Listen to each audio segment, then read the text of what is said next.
Exploring the paradox. If you are so rich, why are you stealing from the church and the neediest? Good morning, afternoon, evening, everyone. Today we are going to explore a provocative and poignant question. If you are so rich, why are you stealing from the church and the neediest? This question delves into the complex issues of morality, wealth, and social responsibility. It challenges us to think critically about the actions and ethical obligations of those who possess significant resources. Understanding wealth and morality. 1. The paradox of wealth and theft. At first glance, it seems contradictory for a wealthy individual to engage in theft, especially from institutions like churches and the needy, which are traditionally seen as sanctuaries of aid and morality. This paradox raises questions about the motivations and ethical frameworks guiding the behavior of the rich. 2. Wealth and ethical responsibility. With great wealth comes great responsibility.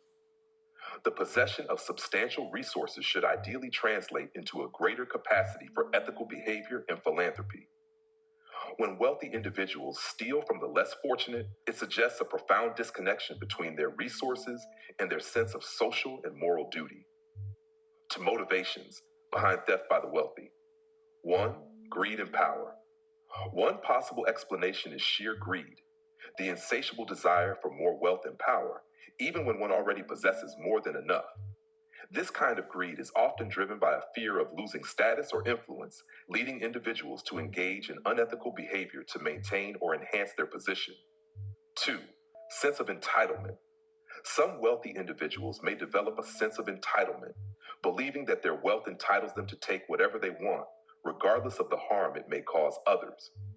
This sense of entitlement can erode moral judgment and justify actions that are clearly unethical. 3. Lack of empathy. A lack of empathy and disconnect from the everyday struggles of ordinary people can also drive such behavior. When the rich are insulated from the realities of poverty and hardship, they may fail to appreciate the impact of their actions on those who are less fortunate. Impact on society. 1. Erosion of trust. When the wealthy steal from the church and the needy, it erodes trust in institutions that are supposed to be bastions of support and moral guidance. This erosion of trust can have far-reaching consequences, undermining social cohesion and the effectiveness of charitable organizations.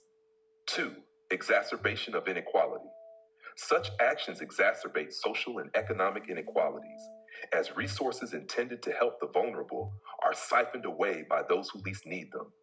This deepens the divide between the rich and the poor, fostering resentment and social instability. 3. Moral decay. On a broader scale, this behavior reflects and contributes to a decline in societal morals and values. It sets a dangerous precedent, suggesting that unethical behavior is acceptable if one has the means to get away with it. 4. The role of accountability and reform. 1. Need for accountability. To address this issue, it is crucial to establish mechanisms of accountability that ensure that everyone, regardless of their wealth, is held to the same ethical standards. This includes robust legal and regulatory frameworks to prevent and punish unethical behavior. 2. Cultural and institutional reform. Beyond legal measures, there is a need for cultural and institutional reforms that promote ethical behavior and social responsibility among the wealthy. This could involve education, advocacy, and the promotion of values that prioritize the common good over individual greed. Pat V. Encouraging philanthropy and ethical wealth management. Promoting philanthropy. Encouraging the wealthy to engage in genuine philanthropy can help redirect resources toward those who need them most. This involves not just charitable donations, but also active involvement in initiatives that aim to address the root causes of poverty and inequality. 2. Ethical wealth management. Wealthy individuals and institutions should be encouraged to adopt ethical wealth management practices that prioritize social responsibility and sustainability. This includes investing in projects that have positive social and environmental impacts and avoiding those that cause harm. Conclusion.